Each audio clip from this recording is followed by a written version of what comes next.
বাংলাদেশের টেকনাফ থেকে তেতুলিয়া রাজনীতির কাজে, দলের কাজে আমাকে যেতে হয়, আমি গিয়েছি।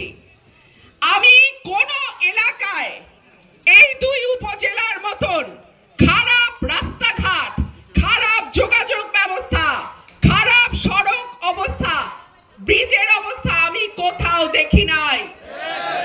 সুতরাং আগামীতে যদি আপনাদের ভোটে আমি নির্বাচিত হয়ে আসতে পারি, এই এলাকার রাস্তাঘাটের আমি বৈপ্লবিক পরিবর্তন করব ইনশাআল্লাহ।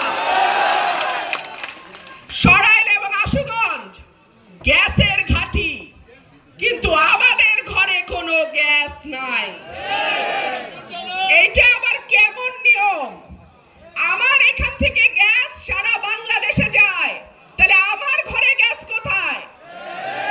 ইনশাআল্লাহ আমি ওয়াদা দিচ্ছি আমার মা বোনদেরকে, আপনাদের ভোটে যদি আমি নির্বাচিত হয়ে আসি, এই এলাকায় গ্যাস সংযোগ দেয়া হবে ইনশাআল্লাহ। ঘরে ঘরে চাকরি দেওয়ার মতো মিথ্যা ওয়াদা আমি করব না।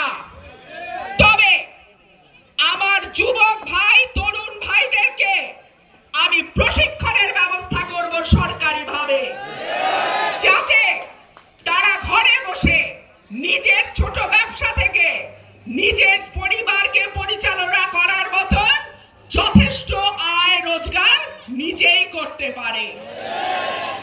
আমি ঢাকা শহরে বড় বড় সেমিনার হয় না, বড় বড় সব জ্ঞানী লোকজন বসে, সেখানে বলেছিলাম নিয়ম করা উচিত, যে এলাকার এমপি সেই এলাকায় চিকিৎসা নিতে হবে। আপনারা একমত?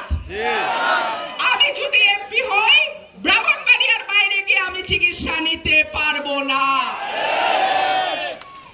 আমার পরিবারের সদস্যকে সরকারি স্কুলে পড়াইতে হবে।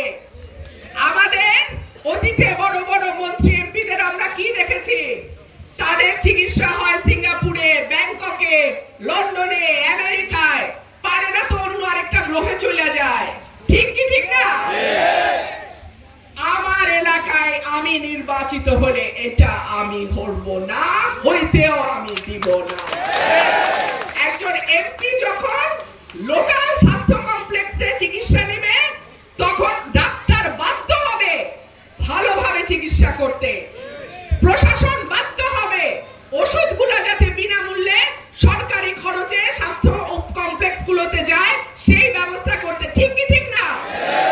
সুতরাং আপনাদের ভোটে আল্লাহর রহমতে ইনশাআল্লাহ যদি আমি নির্বাচিত হতে পারি, এই এলাকাতে ব্রাহ্মণবাড়িয়াতেই আমার চিকিৎসা হবে এবং পরিবর্তন শুরু হয় ঘর থেকে।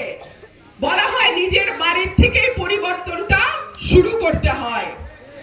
যেই কথা আমি এতদিন বলে আসছি, সেই কাজ যদি আমি নিজের ঘর থেকে শুরু করতে না পারি, তাহলে আমি আর কোনোদিনও সেই কাজ বাস্তবায়ন করতে পারবো না। আমার প্রিয় ভাইরা, আপনারা অনেক কষ্ট করে, জায়গাটা ছোট হয়ে গেছে আপনাদের জন্য, আমি বুঝতেছি।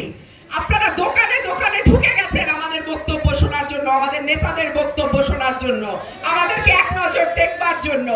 আপনাদের এই ভালোবাসার ঋণ আমাকে সারা জীবন শোধ করতে হবে। প্রিয় ভাইরা আমার, মাগরিবের ওয়াক্ত হয়ে গেছে, আমি আমার বক্তব্য আর বাড়াবো না। শুধু একটা কথা বলি, ঐক্যের কোনো বিকল্প নাই। বিএনপি 17 বছর অনেক নির্যাতন সহ্য করেছে। জনাব তারেক রহমান তার প্রতিটা বক্তৃতায় এখনো বলেন ষড়যন্ত্র থেমে নাই, ষড়যন্ত্রকারীরাও থেমে নাই। সুতরাং তাদেরকে প্রতিহত করতে আমাদের ঐক্যবদ্ধ থাকতে হবে, একসাথে লড়াই করতে হবে এবং ইনশাআল্লাহ আগামী নির্বাচন যাতে নিরপেক্ষ, সুষ্ঠু এবং মানুষের অংশগ্রহণমূলক হয়, সেটা নিশ্চিত করবার দায়িত্ব আমাদের।